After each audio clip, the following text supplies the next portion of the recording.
Hello everyone, আজকে তোমাদের সঙ্গে শেয়ার করব আমার ফোনের গ্যালারিতে জমে থাকা একটা ছোট্ট ভিডিও। দিনটা ছিল 2025 এপ্রিল মাসের 30 তারিখ। তোমরা ভিডিওটা দেখে বুঝতেই পারছো বৃষ্টির সময়কার ভিডিও। বাইরে ঝরঝর করে বৃষ্টি পড়ছে আর এদিকে আমার জামাইবাবু উঠানটা পরিষ্কার করে দিচ্ছিল। ওই দিন ছিল আমার বড় মামা মারা যাওয়ার 4 দিন। আমাদের মধ্যে একটা নিয়ম আছে, মামা মারা গেলে ভাগনা ভাগ্নিদের 4 দিনে কাজ করতে হয়। আমার মামার সব ভাগ্নিদের বিয়ে হয়ে গেছে, কেবল আমি আর আমার বোন অবিবাহিত, তাই আমরা দুজনে মিলে মামার কাজ করেছিলাম। এই কাজটা গঙ্গার ঘাটে কিংবা বাড়িতে অনেক নিয়ম কানুন মেনে করতে হয়। যেহেতু আমার বাড়ির পাশে কোনো গঙ্গা নেই আর আমার বাড়িতে একটু সমস্যা থাকার কারণে আমি আর আমার বোন মামার কাজ করার জন্য আমার দিদির বাড়িতে গেছিলাম। আমার দিদির বাড়ি বলতে আমার মামা মাসি পিসি সব মিলে আমার অনেকগুলো দিদি। এটা হচ্ছে আমার বড় মামার মেয়ে, মানে যেই মামাটা মারা গেছে সেই মামার বড় মেয়ে। আমার দিদি যেহেতু নিজের বাবার 4 দিনের কাজ করবে, তাই দিদির সাথে আমরা দুই বোন মিলে মামার আত্মার শান্তির জন্য 4 দিনের কাজ সম্পূর্ণ করলাম।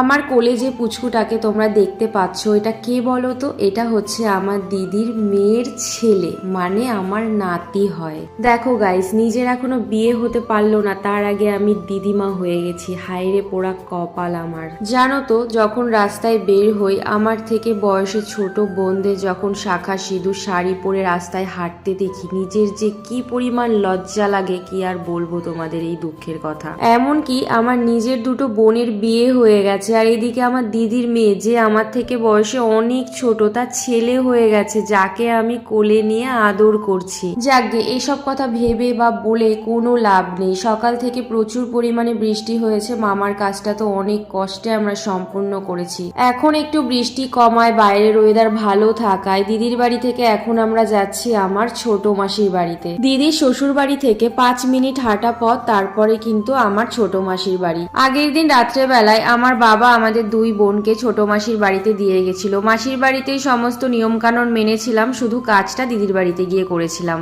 যাই হোক, তোমরা তো এইদিকে দেখতেই পারছো আমরা করমচা গাছ থেকে করমচা পারছি, লিচু গাছ থেকে লিচু, আর এদিকে আম গাছ থেকে আম পারছি। আমার মাসির বাড়ি এলাকায় মাসির বাড়ি থেকে শুরু করে প্রত্যেকটা বাড়িতে কিন্তু সমস্ত রকমের ফল গাছ আছে, আর আমি তো টক দেখলে নিজেকে সামলাতেই পারি না, তাই চলে গেছিলাম আমার বোনের একটা ঠাকুমার বাড়িতে। করমচা, আম আর টক লিচু এগুলো মেখে খেতেই কিন্তু বেশি ভালো লাগে। আমরা যেহেতু রাত্রে বাড়ি চলে যাব, তাই বোন আমাদের বেশি বেশি করে এগুলো পেরে দিচ্ছিল, আর আমি মাসির বাড়িতে এসে কাঁচা লঙ্কা আর লঙ্কার গুঁড়ো দিয়ে একটা আম মেখে খেয়েছিলাম। যাই হোক, এই ভিডিওটা এইটুকুই ছিল, তাই তোমাদের সঙ্গে শেয়ার করলাম। দেখা হবে নতুন একটা মিনি ব্লগে, ততক্ষণে সবাইকে টাটা।